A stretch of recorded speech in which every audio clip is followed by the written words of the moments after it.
नमस्कार। सबसे पहले मैं बीएनएमयू संवाद माध्यम से संबद्ध सभी पदाधिकारी, माननीय कुलपति, छात्र नेता और मीडिया कर्मियों के प्रति आभार व्यक्त करता हूं कि आज मुझे बीएनएमयू संवाद के माध्यम से साहित्य और संस्कृति पर विमर्श के लिए आमंत्रित किया गया है। संस्कृति परस्पर परिपूरक हैं। साहित्य अगर ज्ञान का संचित कोश है, मनुष्य की चित्तवृत्तियों का प्रतिबिंब है, तो मनुष्य की उस ज्ञानात्मक और सांस्कृतिक चेतना का पर्याय संस्कृति है। संस्कृति जब साहित्य में अभिव्यक्त होती है तो वह न केवल साहित्य को मूल्यपरक बनाती है, मानवीय बनाती है, बल्कि साहित्य के माध्यम से मनुष्य की आचरणशीलता, मनुष्य की मानवीयता और मानवीय, सामाजिक, धार्मिक, आध्यात्मिक मूल्यों का निवेशन करती है, उसका संस्कार और परिष्कार करती है। संस्कृति के संबंध में भारतीय चिंतक विद्वानों की विभिन्न धारणाएं हैं। संस्कृति मनुष्य के संस्कार से संबद्ध होता है। जब हम जीवन के प्रतिमानों, अवधारणाओं, मनुष्य की मनोवृत्तियों, आचार व्यवहार,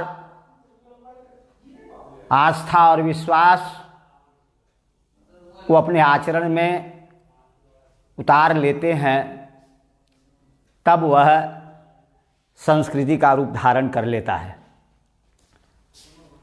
अंग्रेजी के विद्वान क्रोवर इसीलिए संस्कृति को एक व्यवस्था मानते हैं जिसमें हमारे जीवन के प्रतिमानों, परंपराओं, विचारों, सामाजिक मूल्यों, मानव क्रियाओं तथा आविष्कारों को सम्मिलित किया जाता है।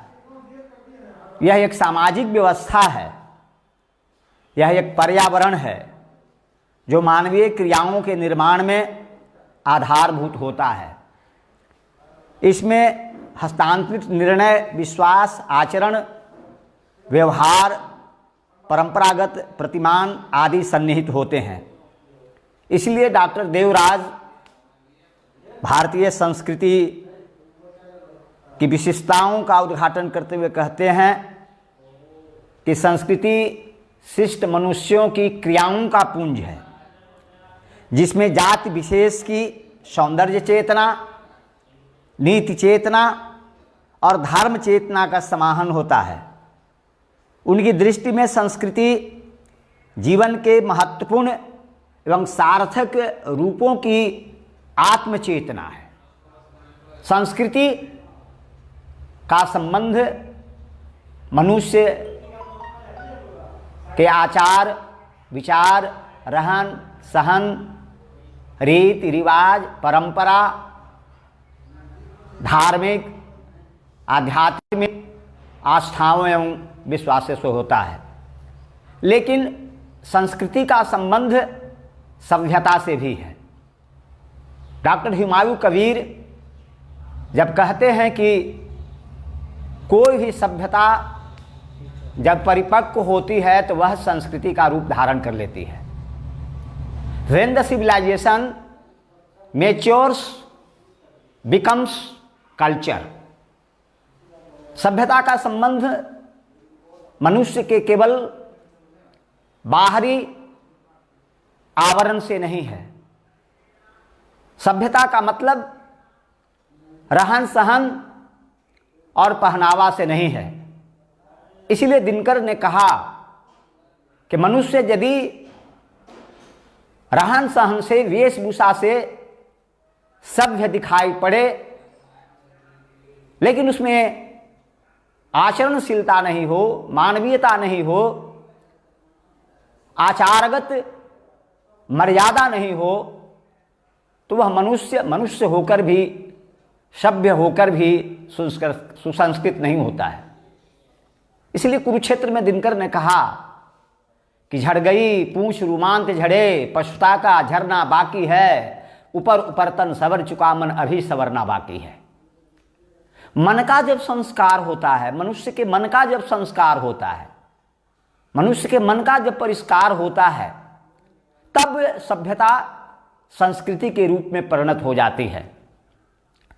भारतीय संस्कृति और साहित्य की दीर्घ परंपरा है। साहित्य और संस्कृति का अन्योन्याश्रय संबंध है। साहित्य और संस्कृति एक दूसरे के परिपूरक हैं। जब से सृष्टि का प्रारंभ होता है, उसके पूर्व से ही हमारे यहाँ विभिन्न संस्कृतियों का प्रतिष्ठापन होता है, जिसमें मुख्य है देव संस्कृति। देव संस्कृति में अमरता, ऐश्वर्य और भोग विलास की प्रधानता होती है। असुरों और देवताओं में जो संघर्ष होता है परस्पर, वह सत्ता के अंतरण के लिए होता है, राजकार के लिए होता है, अस्मिता की प्रतिष्ठा के लिए होता है। देव संस्कृति के बाद हमारे यहाँ एक ऐसी संस्कृति का विकास होता है जिसको हम मानव संस्कृति कहते हैं। हम मनु की संतान हैं। वैसे हमारे यहाँ विविध प्रकार की संस्कृतियों का विकास होता है।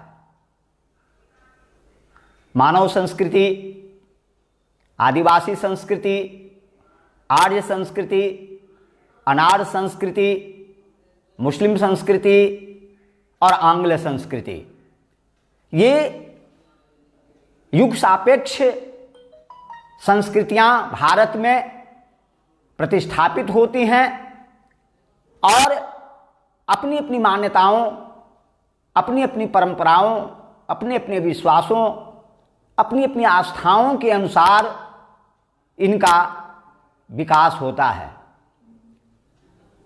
मनुष्य की जो संस्कृति है उसका प्राण तत्व मानवता है। उसकी आत्मा जो है वह मूल्यगत चेतना है। और यही कारण है कि हमारी जो संस्कृति है वह बंधुत्व, प्रेम, करुणा, त्याग और बलिदान की संस्कृति है। जयशंकर प्रसाद कामायनी में इसी मानवीय संस्कृति की प्रतिष्ठा करते हैं। लेकिन कामायनी की जो संस्कृति है वह मानवता की संस्कृति तो है, लेकिन इस संस्कृति का जो भौतिक रूप है वह बहुत भयावह है।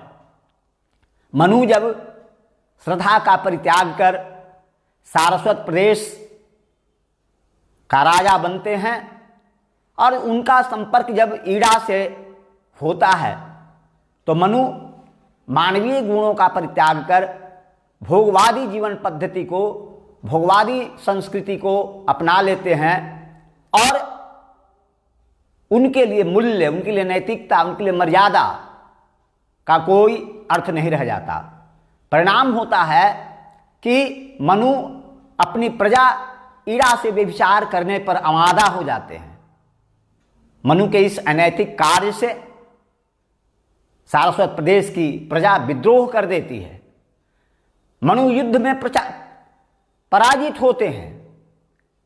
श्रद्धा उनके सामने आती है मनु के पुत्र मानव को लेकर, और उन्हें भौतिकवादी संस्कृति की भयावहता, उसकी त्रासदी से परिचित कराती हुई कहती है कि मानव जीवन का लक्ष्य केवल आत्म सुख नहीं है, मानव जीवन का लक्ष्य केवल भौतिकवादी सुख नहीं है, मानव जीवन का लक्ष्य मानवता का कल्याण है।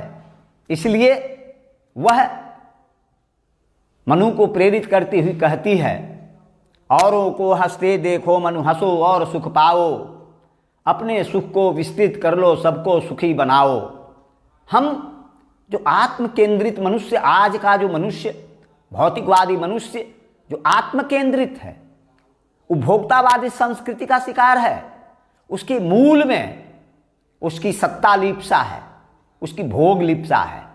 और जब भोग लिप्सा, सत्ता लिप्सा का दास बन जाता है मनुष्य, तब उसमें नैतिकता के लिए, मूल्य के लिए, मानवता के लिए कोई स्थान नहीं रह जाता। इसी बात को कुरुक्षेत्र में दिनकर जी प्रतिपादित करते हैं। महाभारत के एक प्रसंग के संदर्भ में जब वह जीवन में युद्ध और शांति के द्वंद्व का उद्घाटन करते हैं, तो जो व्यक्तिवादी संस्कृति होती है, जो भौतिकवादी संस्कृति होती है, जो साम्राज्यवादी संस्कृति होती है, जो सामंतवादी संस्कृति होती है, उसकी भयावहता का चित्रण दिनकर कुरुक्षेत्र में करते हैं। और अंग्रेजी सत्ता के माध्यम से, साम्राज्यवादी सत्ता के माध्यम से संस्कृति के अपसरण का वह उद्घाटन करते हैं। और अंग्रेजों की जो नीति होती है, फूट डालो और शासन करो, जियो और जीने दो, उसकी जो भयावहता होती है, उसकी जो विसंगति होती है, उसकी जो स्थिति त्रासद होती है, उस ओर दिनकर संकेत करते हैं कि एक मनुष्य संचित करता है अर्थ पाप के बल से और भोगता उसे दूसरा भाग्यवाद के छल से। नर समाज का भाग्य एक है, वह श्रमबल भुजबल है, जिसके नीचे झुकी हुई पृथ्वी विनीत निमटल है। हिलो डुलो मत हृदय रक्त अपना मुझको पीने दो, अटल रहे साम्राज्य शांति का जियो और जीने दो। लेकिन संस्कृति केवल आचरणगत, व्यवहारगत मूल चेतना नहीं है। संस्कृति संघर्ष की प्रेरणा देती है, स्वाभिमान की प्रेरणा देती है, आत्माभिमान की प्रेरणा देती है, मनुष्य की अस्मिता, मनुष्य की स्वाधीनता, मनुष्य जीवन की एकता और अखंडता को प्रतिष्ठित करने का काम भी संस्कृति करती है। और संस्कृति मनुष्य को संघर्षशील बनाती है। इसीलिए दिनकर जब स्वत्व की रक्षा की बात होती है, जब अधिकार की प्राप्ति की बात होती है, तो वह न्याय के धरातल पर अन्याय के विरोध करने के लिए स्वत्व की रक्षा करने का संदेश देते हैं कि छीनता हो स्वत्व कोई और तुम, तप त्याग से काम ले यह पाप है, पुण्य है विक्षिन्न कर दे ना उसे, बढ़ रहा तेरी तरफ जुहास है। हम जब भक्ति काल के साहित्य पर विचार करते हैं, तब हम गोस्वामी तुलसीदास के रामचरितमानस में जो सांस्कृतिक चेतना है, उसमें जो व्यक्त मानवीयता है, मानवता है, वह मानवता, वह सांस्कृतिक चेतना मुगल कालीन सत्तालीप्सा, भोग विलास के दुष्परिणामों से मुक्ति का माध्यम है। और यही कारण है कि रामचरितमानस में जब तुलसी जीवन सत्य का उद्घाटन करते हैं, तो राम राज्य की परिकल्पना करते हैं। राम राज्य जो आचरण की पवित्रता का प्रतीक है, कर्मनिष्ठा का प्रतीक है, मानवीय मूल्यों की प्रतिष्ठा का प्रतीक है। और जब वह भारतीय समाज की विकृतियों को देखते हैं, जिस पर मुगल संस्कृति का प्रभाव वह देखते हैं, तो उस सच का उद्घाटन करते हैं जो संस्कृति अब संस्कृति का रूप धारण कर लेती है। ये जो ब्राह्मणवादी संस्कृति है, ये जो भोगवादी संस्कृति है, जिसको हम मुस्लिम संस्कृति कहते हैं, उस संस्कृति की जो भयावहता है रामचरितमानस में तुलसी रेखांकित करते हैं। और श्रम की संस्कृति, कर्म की संस्कृति का प्रतिष्ठापन करते हैं। हमारा जो नैतिक पतन होता है मुगल काल में, हम विवाहेतर संबंधों, पारिवारिक मूल्यों के क्षरण की ओर बढ़ते हैं। उस ओर तुलसी रामचरितमानस में संकेत करते हैं। और ब्राह्मणवादी व्यवस्था माना जाता है कि तुलसी वर्णाश्रम धर्म के पक्षधर कवि हैं, लेकिन जहाँ भी उस वर्णाश्रम धर्म में विसंगतियाँ वो देखते हैं, विद्रुपताओं को देखते हैं, उस वर्णाश्रम धर्म का प्रतिवाद और विरोध भी करते हैं, ब्राह्मणवाद का विरोध भी करते हैं। जब वह कहते हैं कि व्रीप्र निराक्षर लोलूप कामी अनाचार सठ ब्रिसली कामी पंडित सो जो गाल बजावा, जो पारिवारिक मूल्यों का क्षरण होता है। हम अब संस्कृति का, मुगल काल में अब संस्कृति का शिकार होते हैं। उस ओर भी रामचरितमानस में गोस्वामी तुलसीदास संकेत करते हैं।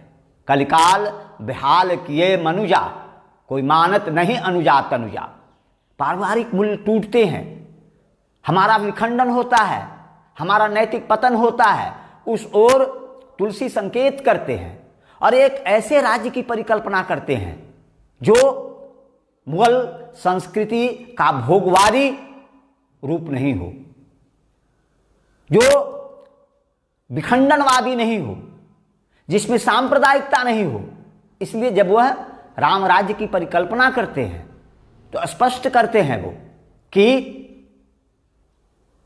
सभी मनुष्य आचरणशील हों, सभी गुणज्ञ हों, सभी ज्ञानी हों, किसी में भी परायापन का बोध नहीं हो, सब गुणज्ञ सब पंडित ज्ञानी, और कोई अबुध नहीं हो, कोई लक्षणहीन नहीं हो। सब नर करई परस्पर प्रीति, चलत सुधर्म निरत सुट नीति। नहीं दरिद्र को दुखी न दीना, नहीं को अबुध लक्षणहीना। सब नर करई परस्पर प्रीति, चलत सुधर्म निरत सुट नीति। ये जो संस्कृति है, भारत की जो संस्कृति है, जिसका प्रतिष्ठापन रामचरितमानस में तुलसी करते हैं, उसका आधार मानवता है, मनुष्यता है। राम सत्तावादी नहीं है, राम भोगवाद में विश्वास नहीं करते, राम सौंदर्य के आगार हैं, शील की प्रतिमा है और शक्ति के प्रतीक हैं। इसके बावजूद राम में मनुष्यता है। राम पुरुषोत्तम है, मर्यादा पुरुषोत्तम है। इसलिए सभी प्राणियों में अगर सर्वाधिक कोई प्रिय है तो वह प्राणी मनुष्य है। सब मम प्रिय सब मम उपजाए, सबते अधिक मनुज मोहि भाए। मनुष्य राम को इसलिए प्रिय है कि मनुष्य में मनुष्यता है, मनुष्य में प्रेम और करुणा का भाव है, मनुष्य में त्याग और बलिदान का भाव है, परार्थ का भाव है, परमार्थ का भाव है। और यही कारण है कि तुलसी के राम राज्य को गांधी भी स्वीकार करते हैं। स्वतंत्र भारत में गांधी भी राम राज्य का सपना देखते हैं। जब हम कृष्ण काव्य पर बात करते हैं तो कृष्ण काव्य केवल भक्ति का काव्य नहीं है, सांस्कृतिक उत्कर्ष का काव्य है। सामंती संस्कृति के विरुद्ध, साम्राज्यवादी संस्कृति के विरुद्ध जितना संघर्ष तुलसी करते हैं, उतना ही संघर्ष सूरदास करते हैं। और सूरदास राज्य सत्ता का, साम्राज्यवाद का विरोध करते हैं, प्रतिवाद करते हैं और एक ऐसी संस्कृति का निर्धारण करते हैं, एक ऐसी संस्कृति को स्वर देते हैं सुरसागर में जो सामंती संस्कृति के प्रतिवाद में, सामंती संस्कृति के संघर्ष के परिणाम स्वरूप बनती है। और वह संस्कृति कृषि संस्कृति है, वह संस्कृति जन संस्कृति है, गोचारण की संस्कृति है, गोपालन की संस्कृति है, जिसको हम आधीर संस्कृति कहते हैं। उस आधीर संस्कृति का चरम विकास सूरदास सुरसागर में करते हैं। और फिर संस्कृति का विकृतीकरण होता है जब हम रीति काव्य पर विचार करते हैं। रीति काव्य राजा से प्राप्त कवियों द्वारा रचित काव्य है। वहां धर्म गौण है, काम और अर्थ प्रधान है। वो जो दरबारी संस्कृति है, वो जो सामंती संस्कृति है, वो जो राजकीय संस्कृति है, उस संस्कृति की भयावहता, उसकी विद्रूपता का चित्रण रीति काव्य में भी होता है। ये अलग बात है कि रीति काव्य को श्रृंगार काव्य कहा जाता है, लेकिन उस समय का जो सच है, जो सांप्रदायिक विद्रूपता प्राप्त होती है, हम विभिन्न संप्रदायों में विभक्त होते हैं, हम निर्गुण सगुण में विभक्त होते हैं। उन विभक्तीकरण के कारण जो मानवीय समाज में विद्रूपता व्याप्त होती है, विसंगति व्याप्त होती है, उसका संकेत रीति काव्य में है। अपने अपने मत लगे बादी मचावे शोर, हाथों ज्योत्यो सेइबो एकै नंद किशोर। एक ईश्वरवाद की प्रतिष्ठा निर्गुणवादी काव्य परंपरा में कबीरदास करते हैं, लेकिन सांस्कृतिक धरातल पर जातीयता का विरोध करते हुए, सांप्रदायिकता का विरोध करते हुए कबीरदास जिस सांस्कृतिक मूल्य चेतना की प्रतिष्ठा करते हैं, उसके केंद्र में मानव है। में सबकी मांगे खैर, ना काहू से दोस्ती ना काहू से बैर। लेकिन राष्ट्रीय स्वतंत्रता आंदोलन के बाद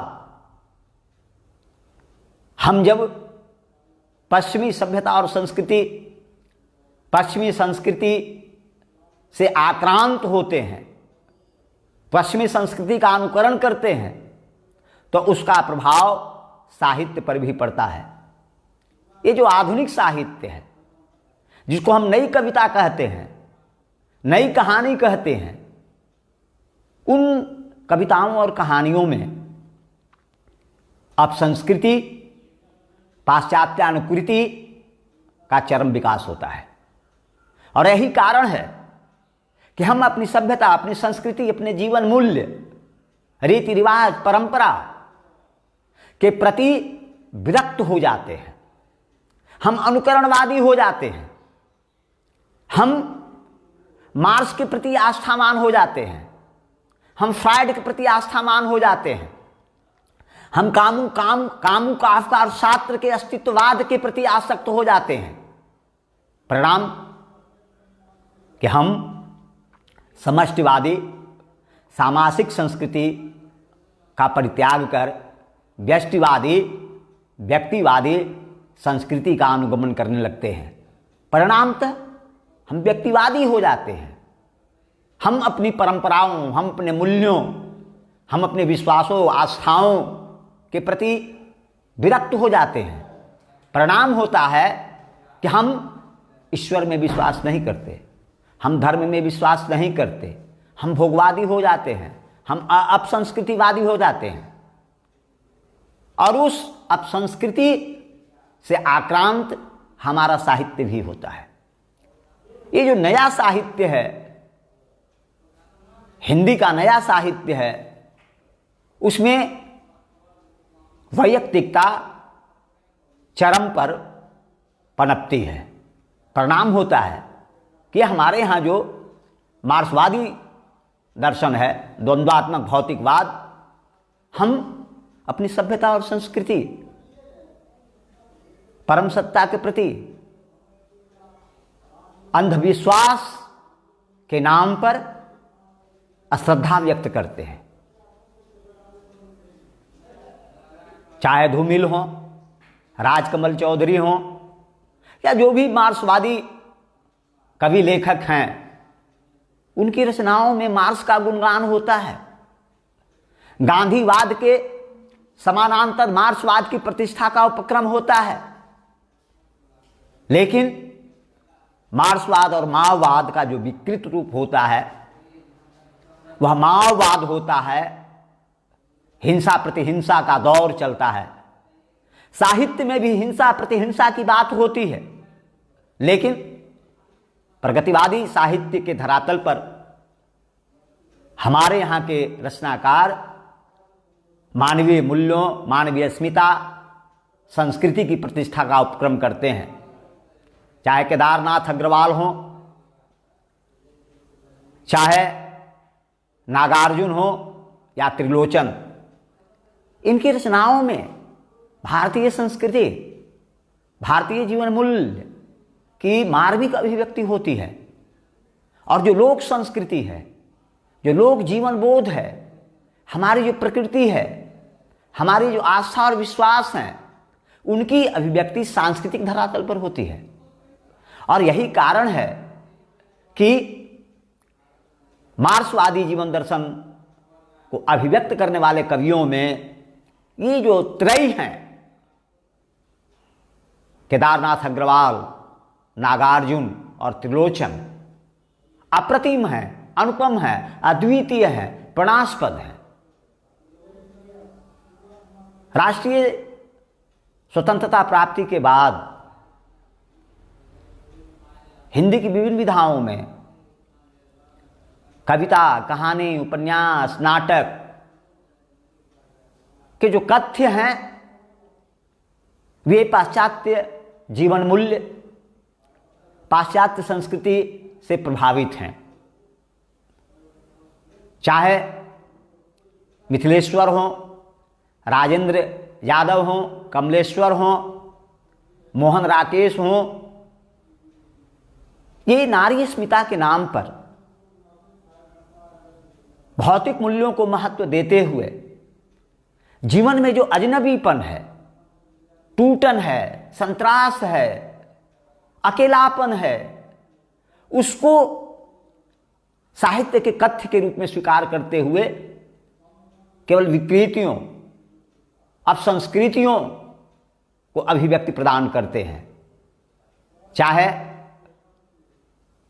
मोहन राकेश का अंधेरे बंद कमरे में उपन्यास हो, चाहे निर्मल वर्मा का उपन्यास वेदिन हो, चाहे उषा प्रियंवदा का उपन्यास सूरज अंधेरे में सूरज हो, इन सभी उपन्यासों में हम भारतीयता के प्रति, राष्ट्रीयता के प्रति, भारतीय संस्कृति के प्रति, भारतीय जीवन मूल्यों के प्रति अनास्था का भाव देखते हैं।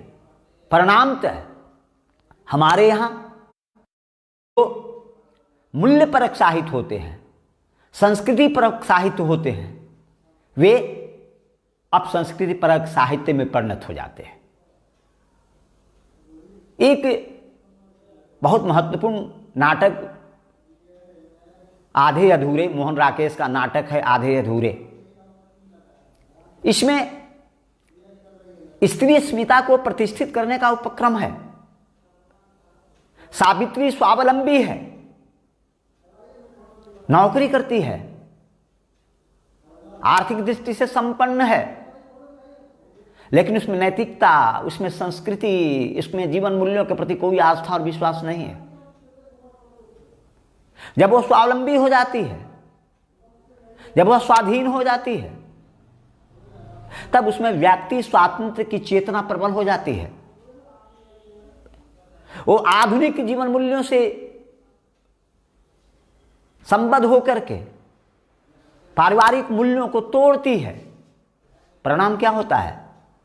उसका परिवार भी खलता है। महेंद्रनाथ, उसका पति, उसकी दृष्टि में लिजलिया है, जाहिल है, निकम्मा है। महेंद्रनाथ चाह करके भी सावित्री का परित्याग नहीं कर पाता है। उसकी जो विवशता है, उसकी जो आश्रय परकता है, न चाहे हुए भी सावित्री के साथ रहने के लिए वह अभिशप्त होता है। उसके घर में बिखराव, अपसंस्कृति का साम्राज्य व्याप्त हो जाता है। उसके घर में सिंघानिया, जुनेजा जैसे लोग प्रवेश करते हैं, परिणाम क्या होता है? दाम्पत्य जीवन टूटता है, बिखरता है। नैतिकता, संस्कृति का क्षरण होता है। मनोज जो उससे प्रेम करता है, सावित्री से प्रेम करता है, उसकी बेटी को लेकर के 9, 2, 11 हो जाता है। ये जो दाम्पत्य जीवन के मूल्यों का जो क्षरण है, उस पर आधुनिकता के प्रभाव के कारण है। हम इतने आधुनिक हो गए, हम इतने भोगवादी हो गए कि हमें अपनी संस्कृति के प्रति, अपने जीवन मूल्यों के प्रति, अपनी परंपरा के प्रति विश्वास रह ही नहीं गया। हम स्वाधीन होकर भी पराधीन हो गए। सांस्कृतिक धरातल पर, मूल्य के धरातल पर, सभ्यता के धरातल पर, इस संस्कृति के, अपसंस्कृति के शिकार होने के कारण हमें मनुष्यता का क्षरण हो गया। परिणामतः हम मनुष्य रहकर भी मनुष्य नहीं रहे, क्योंकि हम में सांस्कृतिक मूल्यों का समावेश नहीं था। तो साहित्य की जो संस्कृति है, आज वैश्वीकरण का दौर है। इस वैश्वीकरण के दौर में जो संस्कृति विकसित हुई है, उसका आधार मनुष्यता नहीं है, उसका आधार जीवन मूल्य नहीं है, उसका आधार उपभोक्तावाद है, उसका आधार बाजारवाद है। एक विज्ञापन की संस्कृति का विकास हुआ है वैश्वीकरण के धरातल पर। और जो साम्राज्यवादी शक्तियां हैं, जो उदारवादी शक्तियां हैं, जो पूंजीवादी शक्तियां हैं, वो साहित्य, संस्कृति, मनुष्यता पर एकाधिकार के अभियान में रत हैं, लीन हैं। परिणाम क्या है कि आज जो साहित्य रचे जा रहे हैं, आज जो साहित्य लिखे जा रहे हैं, उसमें मनुष्यता का, उसमें मूल्य का, उसमें संस्कृति का कोई स्थान नहीं है। अब इस बाजारवादी अपसंस्कृति के धरातल पर विविध विमर्श जारी हैं। दलित विमर्श, स्त्री विमर्श, आदिवासी विमर्श, विस्थापन विमर्श, प्रवासी विमर्श। इन विमर्शों के केंद्र में मनुष्य नहीं है, मनुष्यता नहीं है। इन विमर्शों के केंद्र में व्यक्ति की अस्मिता है, स्वत्व की प्राप्ति है, सत्तालिप्सा है, भोगवादी चेतना है। परिणाम क्या हुआ कि दलित विमर्श जातीय विमर्श बनकर रह गया। स्त्री विमर्श के मूल केंद्र में मुक्ति है। वह मुक्ति किसकी मुक्ति? पराधीनता से मुक्ति नहीं, परंपरा से मुक्ति, संस्कृति से मुक्ति। अब स्त्री विमर्श में देह की मुक्ति की बात हो रही है, देह से मुक्ति की बात हो रही है। राजकमल चौधरी जैसा रचनाधर्मी आधुनिकता के नाम पर लेस्बियन जीवन पद्धति की अभिव्यक्ति अपने साहित्य में करते हैं। मछली मरी हुई जो उनका उपन्यास है, मानवीय संबंधों को तार तार किया जाता है। वहां समलैंगिक जीवन मूल्यों का विकास करते हैं, जिससे विकृति आती है समाज में। हम अपसंस्कृतिग्रस्त हो जाते हैं। इस तरह से हम देखते हैं कि हमारी जो संस्कृति है, जिसकी अभिव्यक्ति साहित्य में होती है, वह संस्कृति मानवतावादी संस्कृति है। वह संस्कृति मूल्यपरक संस्कृति है। इसलिए दिनकर जब संस्कृति की बात, जब मूल्य की बात कुरुक्षेत्र में रश्मि रथी में उठाते हैं, तो रश्मि रथी का जो नायक कर्ण है, उसमें जातीय हीनता का बोध नहीं है। उसमें स्वाभिमान है, उसमें अस्मिता का बोध है, क्योंकि वह कर्म में विश्वास करता है, क्योंकि वह कर्मवादी है, क्योंकि उसे संस्कृति में निष्ठा है, क्योंकि उसमें संस्कृति के प्रति विश्वास का भाव है। और दिनकर जातीय विडंबना, सांप्रदायिक विडंबना, क्षेत्रीय विडंबना से ऊपर उठते हुए यह प्रतिपादित करते हैं कि मनुष्य जाति से बड़ा नहीं होता है, मनुष्य कर्म से बड़ा होता है, मनुष्य गुण से बड़ा होता है। नर का गुण उज्ज्वल चरित्र है, नहीं वंशधन धाम। लेकिन स्वतंत्र भारत में जब सत्ता का लोकतांत्रिकरण होता है तो इस लोकतांत्रिक सत्ता के जो प्राण तत्व होते हैं, समता, स्वतंत्रता, न्याय और बंधुत्व, उनका क्षरण होता है। और परिणाम क्या होता है कि हमारे नेतृत्व का एकमात्र लक्ष्य हो जाता है सत्ता का भोग, सत्ता की प्राप्ति। उनके लिए नैतिकता, उनके लिए संस्कृति का कोई अर्थ नहीं रह जाता।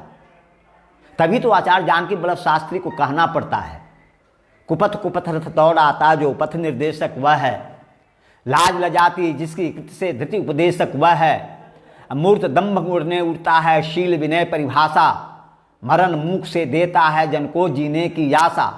ऊपर ऊपर पी जाते हैं जो पीने वाले हैं, कहते ऐसे ही जीते हैं जो जीने वाले हैं। ये जो उस लोकतंत्र का अपसंस्कृतिकरण हुआ, उस अपसंस्कृतिकरण का भयावह रूप हमारे सामने है। शिक्षा का राजनीतिकरण। एक एकलव्य नामक खंड काव्य है शेषानंद मधुकर का, रांची विश्वविद्यालय, विनोबा भावे विश्वविद्यालय में इसकी पढ़ाई होती है। शिक्षा का जो अपसंस्कृतिकरण हुआ, शिक्षा का जो व्यवसायीकरण हुआ, यूं कहें कि शिक्षा का जो जातीयकरण हुआ, सांप्रदायिकरण हुआ, उसके कारण शिक्षा संस्कृति से दूर होती जा रही है।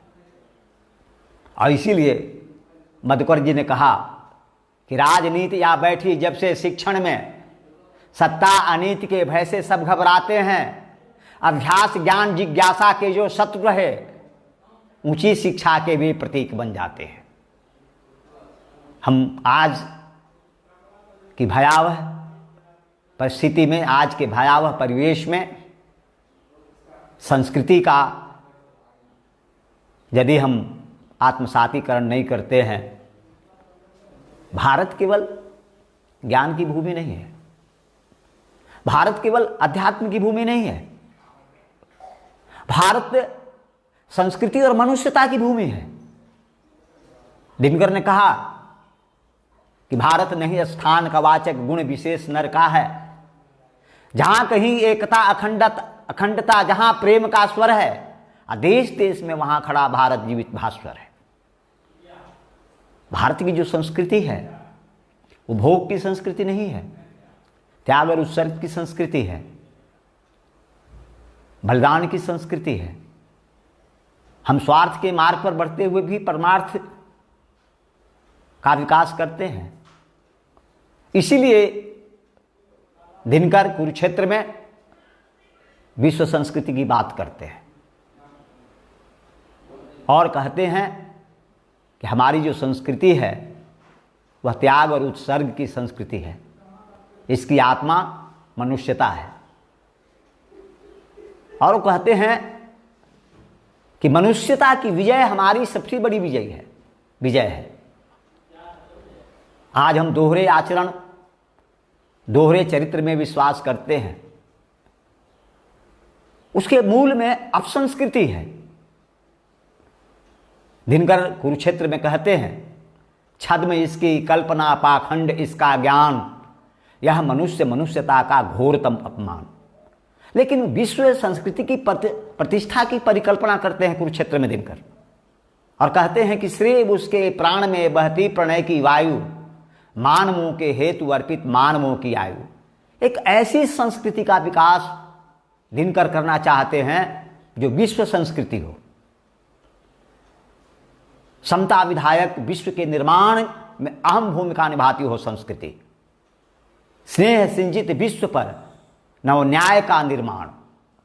तो इस तरह से हम देखते हैं कि हमारा जो साहित्य है उसमें जो जिस संस्कृति की अभिव्यक्ति हुई है वह जातीय संस्कृति नहीं है, वह देव संस्कृति नहीं है, वह मानव संस्कृति है। और मानव संस्कृति में मनुष्यता प्राण तत्व के रूप में प्रतिष्ठित होती है। वहाँ जातीयता, वहाँ सांप्रदायिकता, वहाँ क्षेत्रीयता, वहाँ उपभोक्तावाद, वहाँ अब संस्कृति का कोई स्थान नहीं होता। किसी शायर ने इसीलिए कहा कि बनाकर दिलों को मोहब्बत का मंदिर, जलाते सदाकत की हम आरती हैं, हमें जाति मजहब से मतलब नहीं है, जो भारत में रहते हैं सब भारतीय हैं। हमारी संस्कृति की आत्मा भारतीयता है, हमारी संस्कृति की आत्मा मनुष्यता है, मानवता है, जिसकी अभिव्यक्ति हिंदी साहित्य में होती है। इसलिए हमारा साहित्य मूल्यपरक साहित्य है। ये अलग बात है कि हम आधुनिकता के धरातल पर, उत्तर आधुनिकता के धरातल पर कभी कभी बहकते हैं, कभी कभी भ्रमित होते हैं, लेकिन अपने स्वाभिमान, अपनी स्वाधीनता की रक्षा के लिए अपनी संस्कृति के प्रति आस्था और विश्वास व्यक्त करना हमारा धर्म है। मैं दिनकर के शब्दों में ही अपने वक्तव्य का अंत करना चाहूँगा। आज़ादी त्याग तपस्या के संबल पर ही टिक पाती है, औरों की तुच्छ नकल निष्फल नीचे नीचे ले जाती है। हमारी संस्कृति ऊर्ध्वोन्मुख संस्कृति है, पतनोन्मुख संस्कृति नहीं है। इसलिए हमारा साहित्य अगर कालजयी है तो हमारी साहित्य की कालजयिता का प्रमाण हमारी संस्कृति है, मूल्यपरक संस्कृति है, क्योंकि हमारी संस्कृति का जो प्राण तत्व है वह मनुष्यता है। धन्यवाद।